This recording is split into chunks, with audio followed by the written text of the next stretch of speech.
I think that human beings are fascinating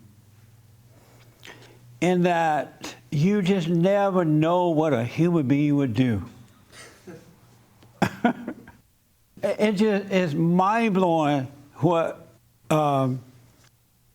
we as human beings can do, and you just never know.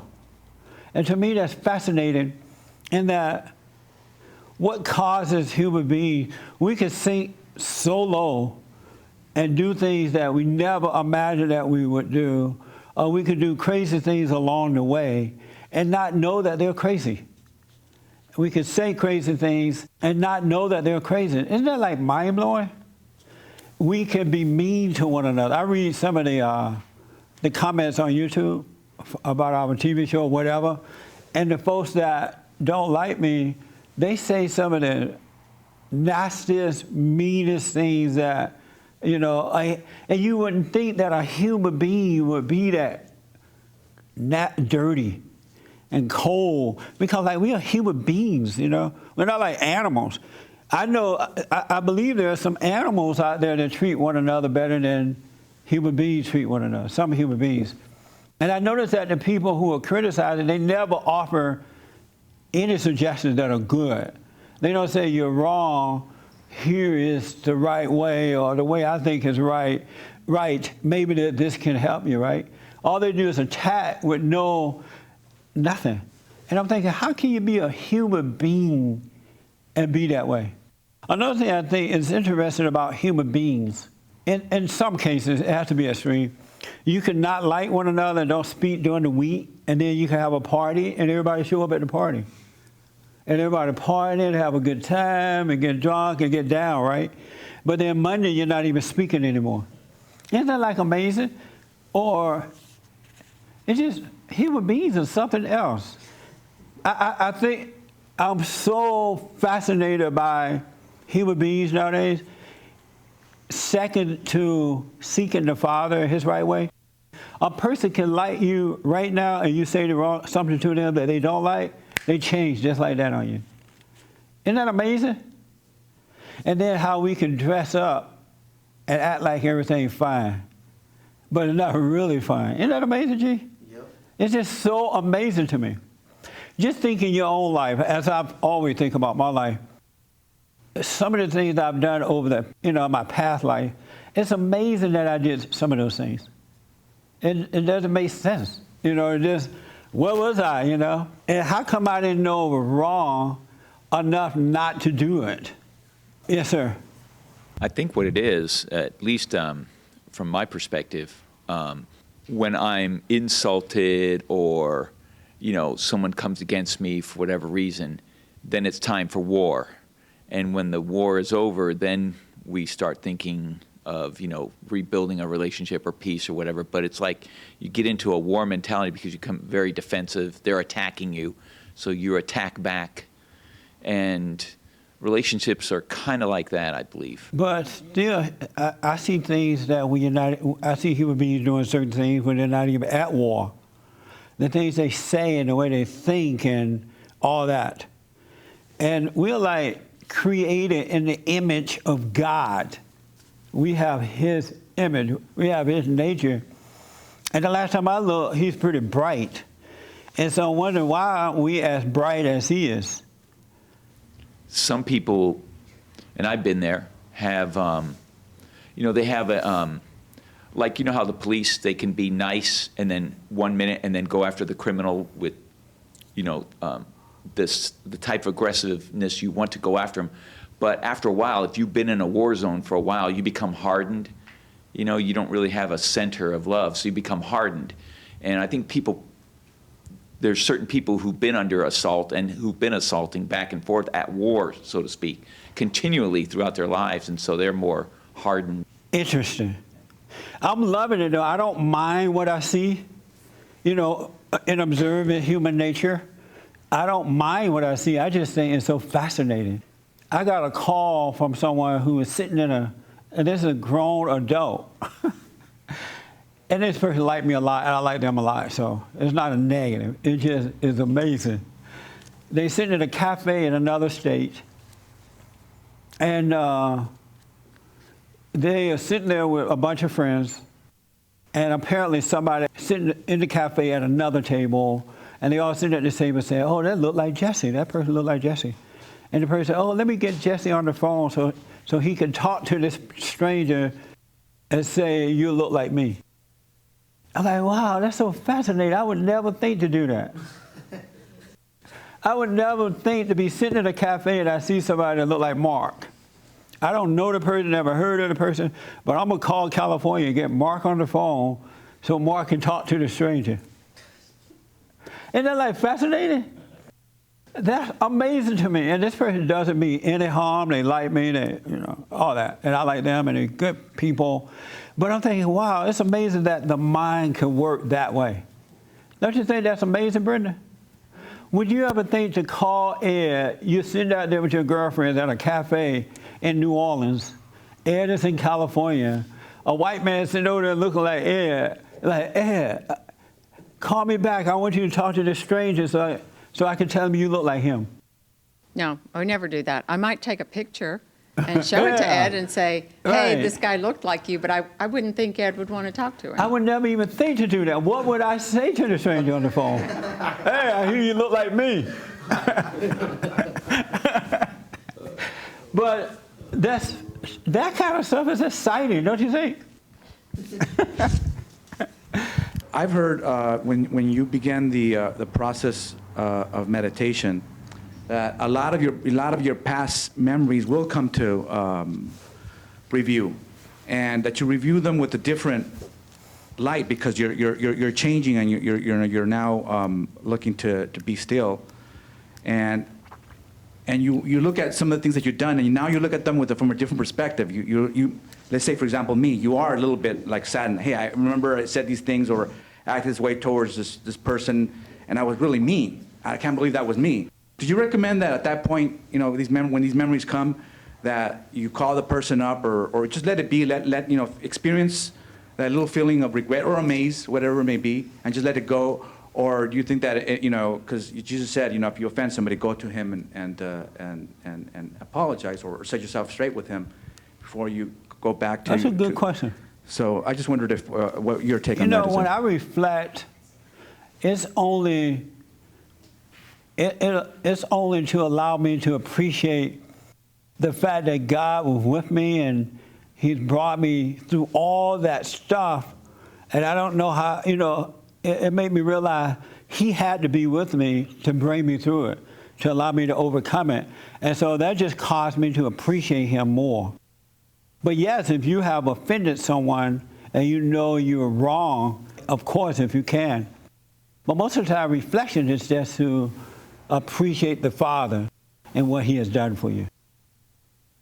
But the devil's busy too, and he'll try to make you think, "Oh, look what you did to this person. You need to apologize." Then no, don't do it that way. But it's a good question. You owe someone an apology? I'm just thinking because every now and then I do have memories like that, and again, I'm different. I am now than I was, 5-10 years ago. Right. And I said, wow, I remember specifically intentionally want to hurt somebody who was just really an innocent bystander or was really just a friend towards me, and I feel bad. I feel a little sorrow there that I feel, and so I was wondering, it's a good idea. Sometimes so I've done it when I've called them and say, hey, I just want to apologize for something that I did a year ago or 5 years ago or what have you. Yeah, there's nothing wrong with that. If you could do that, of course. Okay. But be careful the source that's telling you to do that, because Satan has always presented himself as God too. Okay. You know what I'm saying? Yeah. Yeah, so be careful with that. I remember the first girl I dated, and it was in high school, and I hadn't talked to her in 30 years. And so somebody made it possible where I can talk to her on the phone. And she was my very first girlfriend. I think I was like 15, 16 years old. And the very first, I'm like, hey, how you doing? And the very first thing she said to me, you cheated on me. I'm like, I cheated on you? How you remember I cheated on you 30 years ago? Who did I cheat with? you cheated on me. I remember you cheating. So all these years she's married, had a bucket load of kids, and she remember I cheated. And so I said, you know what? I don't remember. I'm sorry. I couldn't help it. You know, isn't that amazing to remember something like that for 30 years or more? No. How can you remember somebody cheated when you were 15? And how do you cheat at 15? Yeah. Jeremiah, you ever cheated on your girlfriend? No. Why not? I don't have a girlfriend. That's what I wanted to hear. That's why I asked why not. Yes. To me, it's not amazing to remember something 15 years ago. I mean, particularly if it was, traumatic to you or to that person. Oh, really? Yeah. Oh, yeah, that's right. It was traumatic, and they didn't let it go. Yes. Yeah, I know what you mean. The other day I got home and then I was sitting just looking at my phone like this, and then I started going into thinking about something me and my ex-girlfriend went through like 3 years ago, and I would go through that thinking. I'll have memories like at least a couple times a week, and then that feeling wants me to go into it. Yeah. And it's kind of hard to fight it, so I was kind of just sitting there, and then I kind of realized it was a lie, and I was like, wow. Yeah.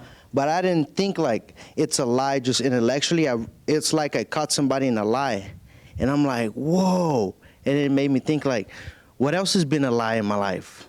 You know, I have to tell you, as human beings, when God said, think on these things, and not what you're going to eat, what you're going to wear, where you're going to live, what kind of work, but think on these things, life is fascinating then. Because if he wasn't thinking on the right thing, he would have noticed that, and that anger would have taken over, it would have been over with. Because the devil is always trying to deceive. But you have to think on the things that are good and just and right, and then life works out for you. Isn't that amazing? And Yes. then I also realized that I could be in the moment and think that I'm in the moment, but I'm totally not. Right. Yeah, I'm Isn't that not at amazing? You all. could be asleep and don't know it. And you think you're in the moment, and then I'm like, whoa. It was just amazing. It's Yeah. crazy. And you get like a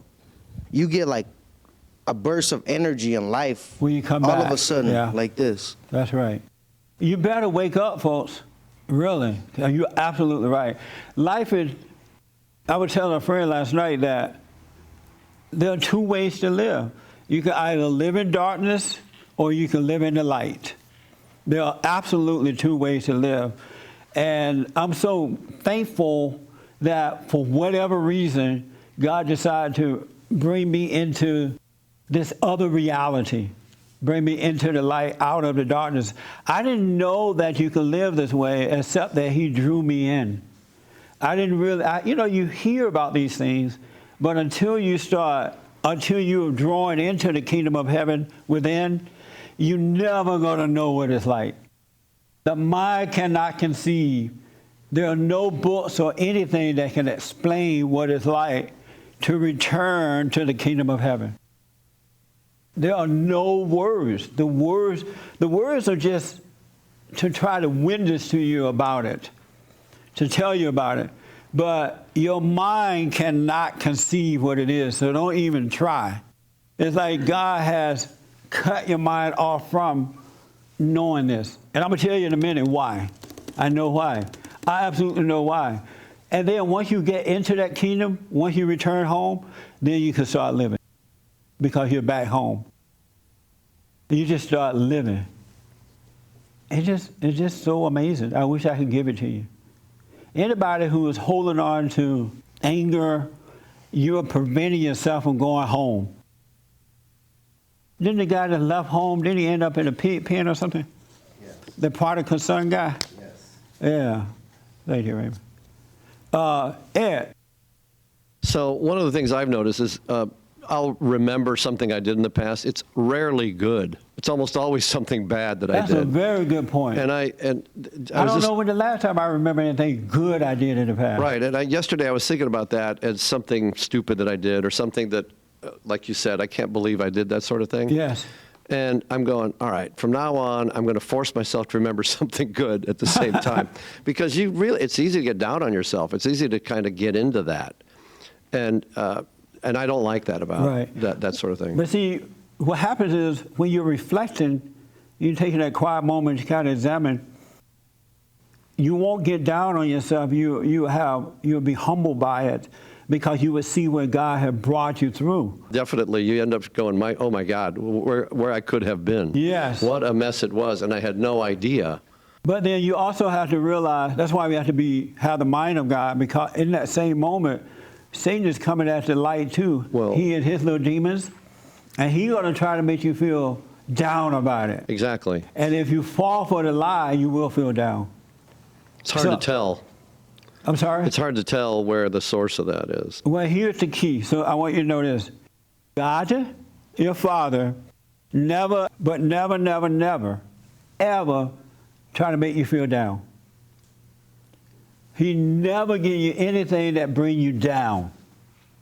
Never. It's not in his nature. So it's better to just sit down and laugh at it and go, oh my God. Just know it's not from God and it's not from you. All right. So whenever you're feeling depressed or guilty or anxiety or whatever you feel, just know it's not from God. But Satan would try to tell you, I'm God, this is from me. You know, pretending to be God. Look how awful you were. Yeah, you're no good so-and-so. Yeah, exactly. Look what you did. You stole the money from mama. And you'd be like, oh my God, I was so bad. I'm just awful. How could I steal from mama? You know what I'm saying? God never does that to us. He loves us. If he was going to treat us that way, he would not have sent his son and made it impossible for us to return to him.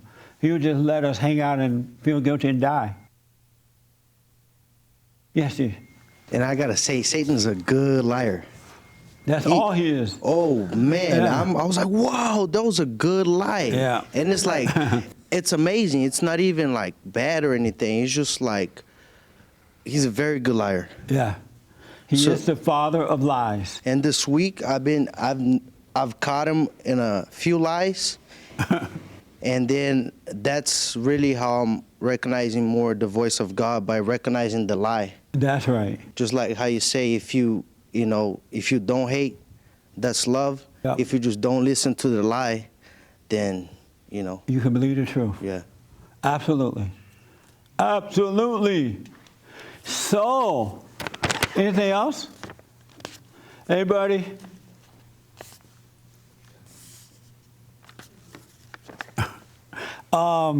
Today we're going to be talking about, Christ said that no one can get to the Father unless he go through me, through the Son. You've all heard that before, right? Yeah? Nobody heard it? Okay. It's okay. This is like a fellowship. We're here to edify one another, and it's not a test. Don't worry about what you look like. Anybody heard that before? No man can get to the Father unless he go through the Son. And how many people know how you do that? Nobody? That's amazing. Did you know before today that you didn't know how to do that? Wow, nobody. You do, Brenda? I think I do. Brenda's like this, I do. And she's like, Maybe. I want to wait. Go ahead. And how? Well, because Jesus was put on earth to take on our sins and die. Right. And so that's how we get to the Father, is through him, because he died for our sins. So that's what I think that means. And how do you go through him? That is what he did. He died, he took on everything, he put everything back in order because Adam messed things up and we had no way back. He put everything back in order. We have a way back. So how do we get back? Through prayer. Through prayer. What kind of prayer? For those, because the rest of the people don't know.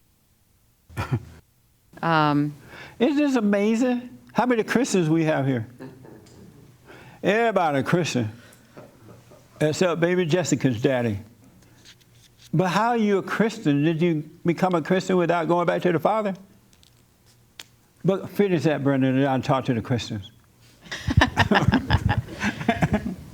Well, You know, I was taught that through baptism, you go back to the Father. Through baptism? Yeah. In the water? Yeah. Like being dumped in the water? Yes. You told that's the way back to the Father? Yes. Get your money back. Did you give tithe and offering to that person? For a while, yeah. Yeah, write them a letter and tell them you want your money back. I wouldn't even know who they were, but okay. No, I'm kidding. Well, good try. I mean, I understand. But I think through prayer, through, you know, talking with the Father through Christ, then that's your way back. Oh, okay. All right. Way in the back, you say you're a Christian, right? Yeah. Okay, so, but can you tell us how we get back to the Father? When he said, no man get to the Father, I got so much I want to tell you guys, I don't even know where to start. When you say, no man get to the Father except through the Son, how do you do that? When I think about that, I think worshiping God and in the way He meant for us to worship Him, which means in truth and spirit. So, you know, when I'm going through trials and whatnot, I try to listen to God's Spirit, which is like humble, maybe meek, honest, truth, righteous, and stuff like that. Did that work for you? Yeah, so far. So far? Yeah. And that allowed you to go back through the Son to the Father? Yeah. By you worshiping God? Well, You mean know, like when you do this? Oh, I No, worship in you. truth and spirit, which means, you know, just being honest and listening to His Spirit, you know, to what He has to say, and just test the Spirit, you know, as it's talking to you and telling you what to do. Test the Spirit as it's talking to you. Yeah. And then that will allow you to get back to the Father? That will allow you to get to know Him and then get back to Him. Can you know the Father without returning to Him? Isn't this so much fun? Now, this is like real church. I don't think so, no. Oh, okay. And so have you returned to the Father? I believe so, yeah. You're not sure? Maybe not. But I'm sorry? I mean, I know the Father definitely a lot more than now, and I guess you can say I returned to Him, yeah. Because, you know, I listened to You Him. guess I can say that? Yeah. I can't say that. No, I said me, you know, Oh, I guess I see. I can say that, yeah. Oh, okay. You know, I try to listen to Him most of the time, you know, listen to what He has to say and just test the Spirit always, you know. All right. Appreciate that. This is not a test, so relax. Can't you tell I'm having fun? Have fun. These are the things we need to be thinking about instead of who hurt me, why they hurt me, they took my money, they don't like me, they blah, blah, blah. All right? No man can get to the Father. John 14:6 says, I am the way, the truth, and the life. No one comes to the Father except through me. Do you have the Jewish Bible thing? Read me that. Find that for me and let me know what it says. Yes. I had never considered what that meant before, but I had wondered what it meant to believe in Him, because He said you have to believe in me or something like that. Right. And I remember asking you what that meant. What do you mean believe in Jesus? Right. And I remember what you said. Can I repeat that? Not yet. Okay. You always got Satan in the room ready to tell it. Let the people discover. Did you find it? Why he's looking for that? We don't have any Christians on this side of the room at all. I found it. Yes, Jeremiah. Can I take a crack at it? Yeah, take a crack at it. Okay. So maybe what he's saying is that if we copy and follow the examples that Jesus kind of laid out and just love our neighbor and maybe pray and just, I don't know, copy the influence that he let out, because he's like the connection to God that we can find. And how do you copy? By loving your neighbors and respecting people. And how do you love? By not hating them. I don't know. Can you love your neighbor without returning to the Father? I don't think so. So you still got to get back through the Son to the Father in order to love your neighbor, right? Yeah. Because believe me, neighbors don't love neighbors anymore. And these are Christian neighbors that don't love neighbors. And they mean well. It's not a put down. But they've been taught all this other stuff, and they're trying to copy and love without returning to the Father. Is that possible? I'm not sure. Probably not. Probably, yeah. And so, good try, man. How old are you? 15. Good try for 15. But you should be thinking, it's not a put down, because as a young man, you should be thinking on these things. You know what I'm saying? Not about all that other junk. See, what happens is when you think on the right things, your life is going to be working out anyway. You're going to have clothes to wear, food to eat, a roof over your head. You're going to have money. You're going to have good, decent friends. Those things are going to be added while you're thinking on the right things. That makes sense, right? He promised to take care of us. And all he asks is that we think on the right things. Did you find it? Okay. All right, so John 14:6. Thomas said, Lord, we do not know where you are going, so how can we know the way? Jesus said, I am the way, I am the truth, and the life.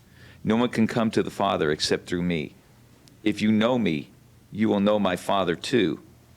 From this moment you know him and have seen him.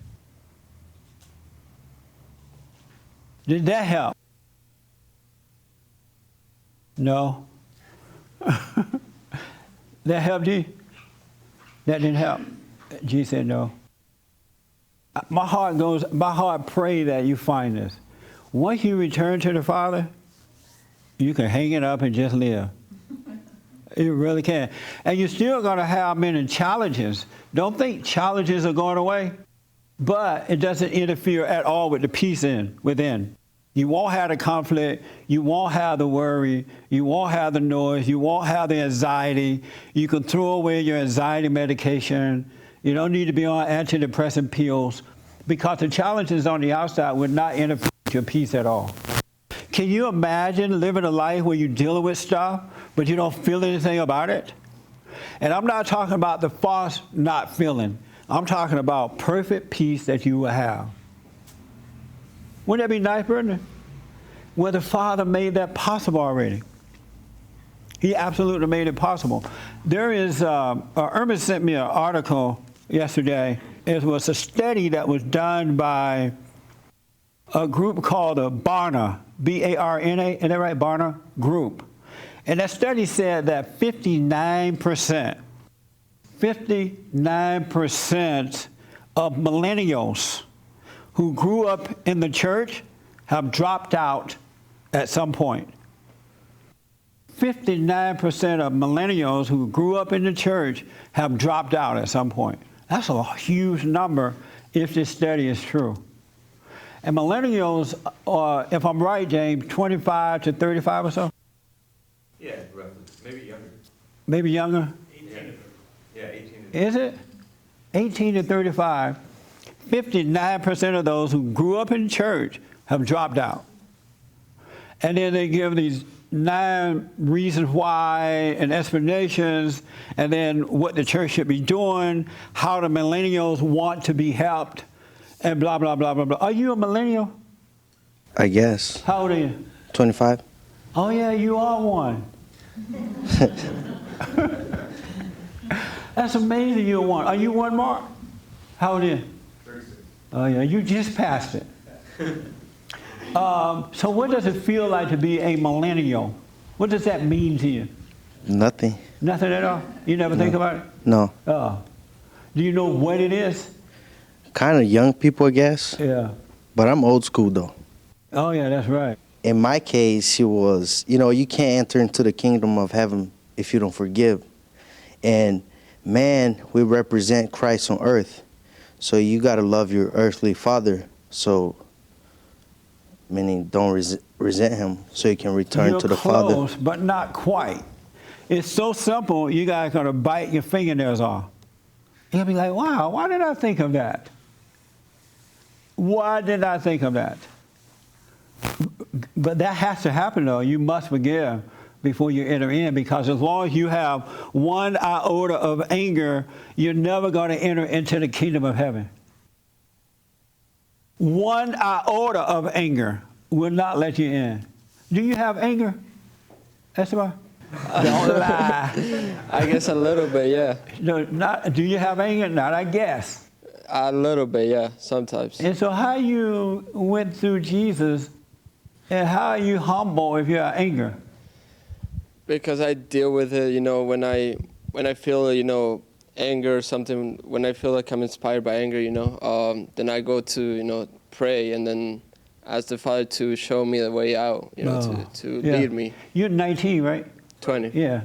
That's good, man. Keep on living. You'll get it. Really. It's good for young people to be serious about this. Not freaking out, not overdoing it. Because young people, you give them a little chance. You know, they need their little ego for a while. So, good. That's good. Yeah. Yes. Yeah, you were talking about millennials. I guess I was a form of a millennial a long time in my days. How old are you? 65. Girl. But I was a millennial. ain't no I took off from millennial. the churches. I took off You're from like the from churches. the old school. It's old school, You got but a I did the 65-year-old same. woman talking about she's a millennial. I was raised in the church, and it just didn't seem to do much for me. So I went to another church, and What were you still missing from trying to those find other it. churches? I was trying to find peace. I was trying to find God, and I was not finding it. I was misled in the churches. So Tell me this, what were you missing from those other churches? Now that you look back, what was missing? it felt like I can't say. I guess it felt like I was missing home, and it's like when I found the meditation, it's like I found home. So let me ask, how does one go through the Son to get to the Father? Well, No, let me ask, have you returned to the Father yet? not completely. Oh, well, you ain't found home. You're Well, I found halfway home home. I You're know like the way. Dorothy, Let me you're put it- almost there. Well, I could say I know Click the your way. heel 3 times. I know the way. It's just. You know the way it's just- home? I think I know the way home. And what's the way? Being in the moment. Why do you think that? But why do you think that's true? Because when you're in the moment, you're with Christ. But you said you have not And found it's- your way home. So Yeah, if and that's true, why haven't you found? And again, I'm speaking loud, but I'm not yelling. It's not a test, no failing. It's food for thought. So you said that you know the way home, you found the meditation, Yeah. and you said it's through Christ. Why don't you go home then? Well, I If keep that's asking true. myself that too, you know. I'm sorry? Or I ask myself that many times, and Jesus and what whatever. does self but say when you ask there's self? just something I don't understand, but that I haven't been able to just let it go. But I want to. So what you're saying right now doesn't make sense to you. It's not a Yeah. put down. I have to ask it that way Yeah. because life is so amazing.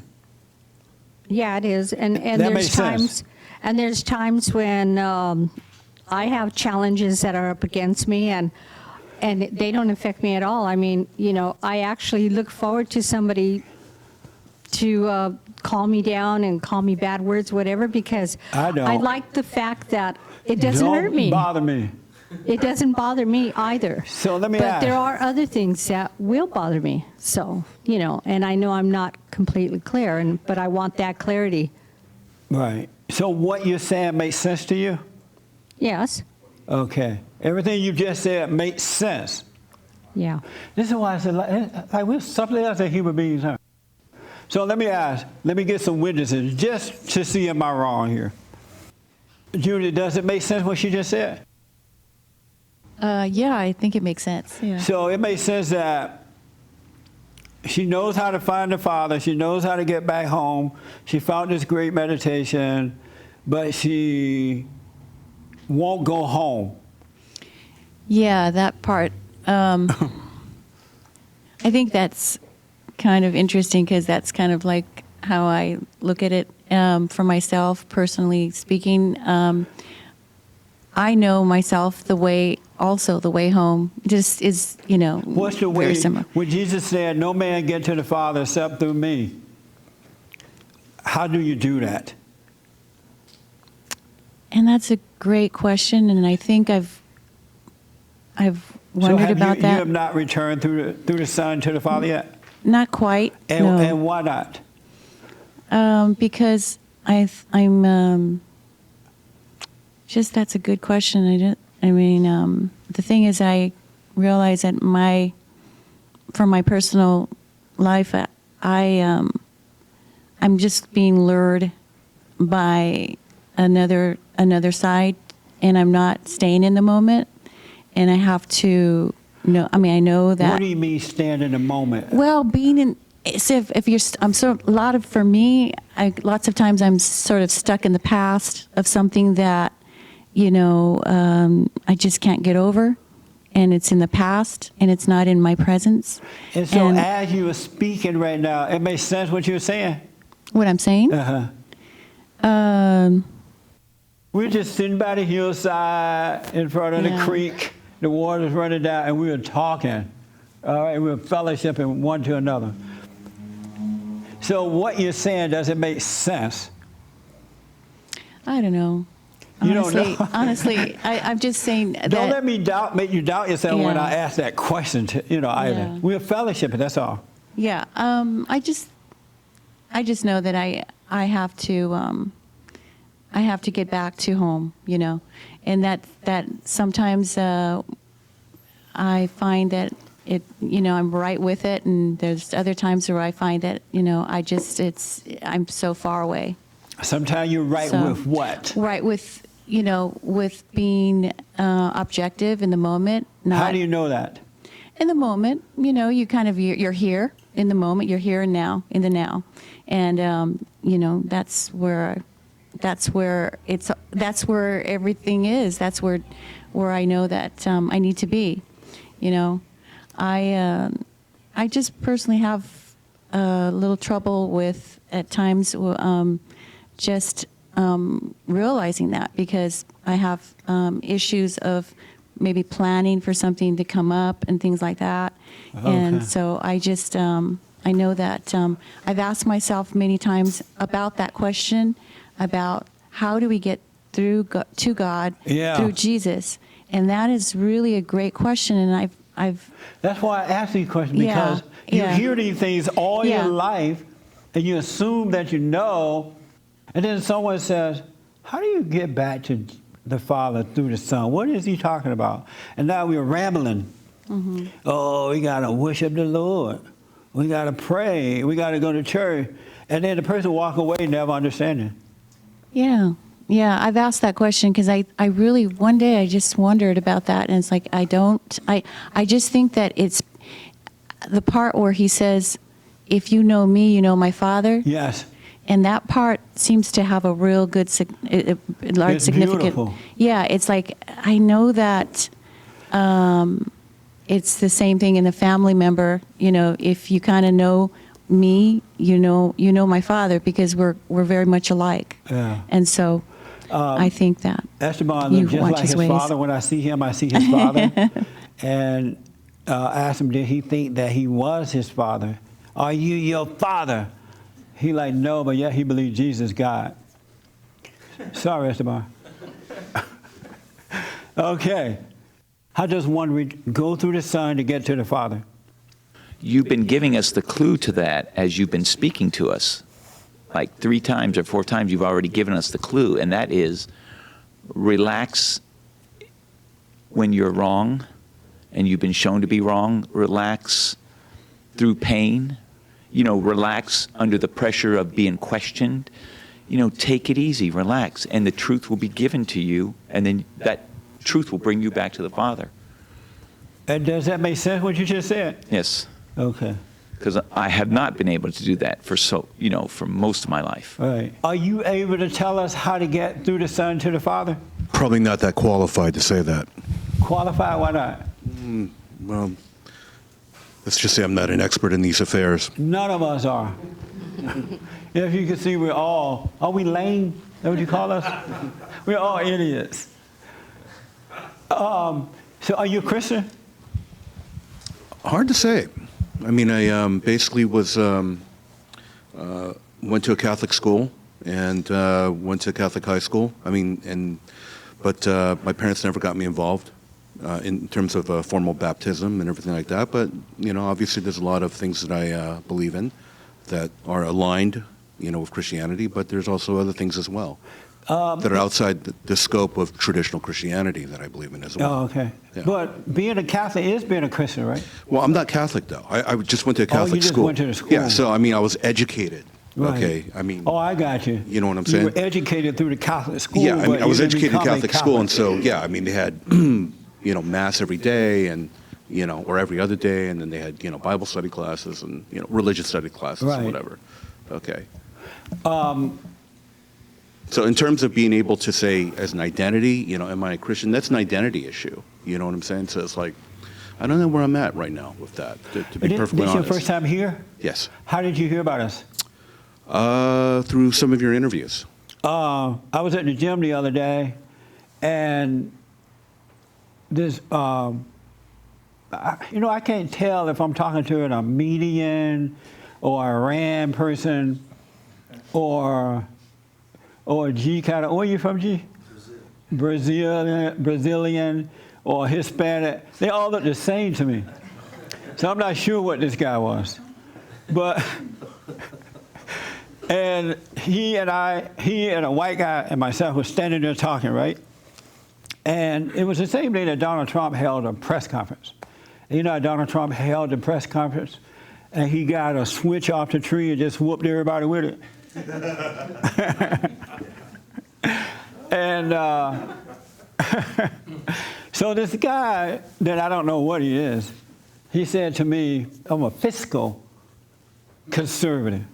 I have no idea what that means. But I think it means they leave the moral aspect out. Isn't that right? Yeah. They're about the money. And he said, and I vote that way and everything, but I don't like what Donald Trump is doing. I don't like what he's doing. And I asked, so what is it that he's doing that you don't like?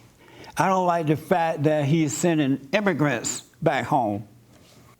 And I said, why don't you like that? And he said, because his wife came here illegally. And then, so I didn't know if that was true or not. And I said, really? I didn't know that. I said, so you're saying that Donald Trump's wife came into this country illegally. And then he switched it up and said, well, no, she had a work permit or something, whatever she had to get here. And then I said, well, Donald Trump is talking about people who are coming here illegally across the borders and just coming in like that. And he said, well, she had whatever she had, right? And I said, oh, that's fake news. I said, you lied. You just gave fake news. And the white guy got mad at me. He's like, don't talk to Jesse about that because he's a radio host. You would never be able to beat him in a conversation. And they both turned like really red, and I just walked away, and I could hear them talking about me. But he lied. That woman didn't come here illegally. I don't know why I brought that up. But anyway, in this one thing that this person said in this study, he said to the churches, I mean, he said a whole bunch of things that millennials need, right? But he said to the churches, what you need to realize is that most millennials are growing up without fathers in their homes.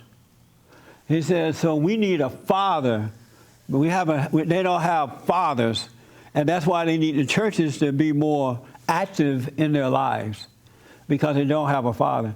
And that's the whole key to this thing. They're growing up without father. All the other stuff that they wrote and named up, nice little stuff that can do it, I can see how it may help. But unless you return to the Father, nothing is going to help you. You will never have peace. You will never know God until you return through the Son to the Father. Ain't nothing else going to work. What you're missing in life is your Father. that little way down in there, that little void, that little emptiness, that little thing that keeps you angry, that keep you confused, and all that is a need to return to the Father. And it's a waste of time to be thinking, because Satan will tell you that it's this, you need this, you need that, you need this, you need that, you need this. And so I was counseling with a woman, and she kept saying, I need to do this with my mother, because I said, no. I said, it's your anger. You need to return to the Father. She's like, yeah, that makes sense. And then Satan would tell her something else. I'm like, no, you need to turn to your Father. Drop the anger. But that's what's missing. Until you return to the Father, here's what your mindset would be.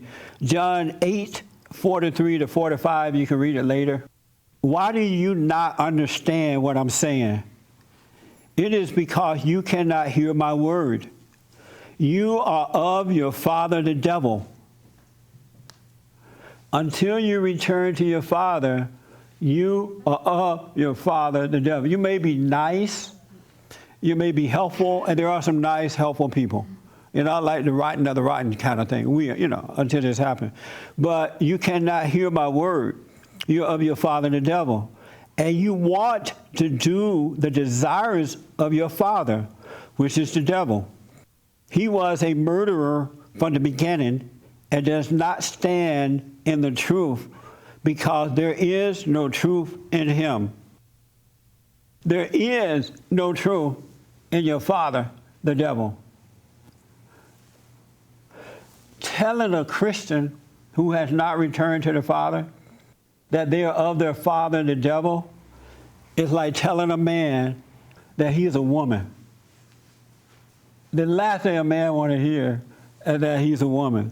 And the last thing, whenever he speaks a lie, he speaks from his own nature. For he is a liar, and this is what Jesus was saying, he is a liar and the father of lies. But because I speak the truth, you do not believe me. Because I speak the truth, you do not believe me. Until you return to the Father, your mindset is of the devil. Because there is no gray. I was talking to a friend last night. He believed there's a gray area. It's either of God or of the devil. You're either of your father, God, or you're either of your father, the devil. There is no gray area. The way that you return to the Father through the Son is that you have to believe him. That's all. You have to believe the Son. When you believe in the Son, you believe in the Father. Because the Father and the Son are one. It's the Father who has made a home inside the Son, and it's the Father who is speaking through the Son. So when you believe the Son, you believe the Father, and that's how you get back home. Just that simple. And the way you believe the Son, you have to doubt your father, the devil. Everything that he tells you, no matter how sweet it seems, how nice it seems, if you're confused about it, if it's not working, you've not found it. That's why I was asking some of the people, does that make sense to you? If it's not, just think about it. God created you, so if you have returned to him, it's going to work. It's working. If it's not working, that means you have not returned. So stop listening to your father, the devil. He is deceiving you. He is playing God. There's no such thing as being halfway home. You know what I mean? You're either there or you're not. And there is no such thing as being in the moment. Cut that out. When children hear parents say, I'm in the moment, you're driving them crazy. You're causing them to become millennials. They want to leave the church because you're not living it. Live it is what speaks better than halfway home. That's the devil telling you that. You're either home or you're not. So when you can doubt everything that passes through your mind, everything, then you'll be home. Adam doubted the truth and believed the lie and fell away from the Father. Now we have to doubt the lie, believe the truth, and return to the Father. Just that simple.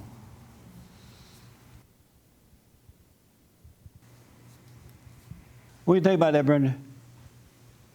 The only way we fell away because Adam doubted.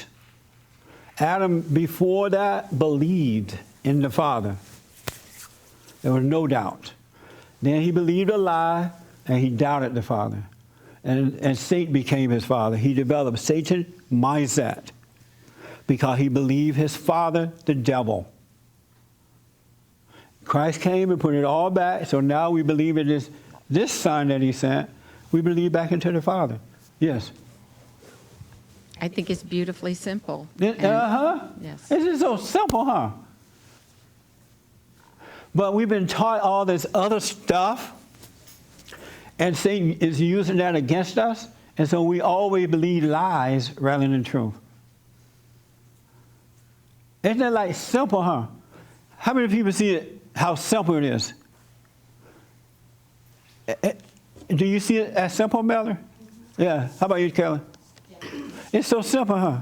But yet, Satan has you got to think of all this other stuff. Oh, you need to take the pain. You're giving us hints. You know, and I'm saying that because that's Satan telling you that. Whatever he's telling you, I don't care if it's about the Bible, about what you have learned, about whatever, or something that happened in the past, don't believe it. Because Satan made a promise that he's going to come as the light. He's going to imitate and do everything that God does. But he's a liar. There's no truth in him and what he's doing. So whatever thought you get, I don't care if it's something that happened in the past or the so-called future, let it go. Don't remember the scriptures. Satan will use that against you too. Just doubt everything that comes through your mind, and you shall know the truth.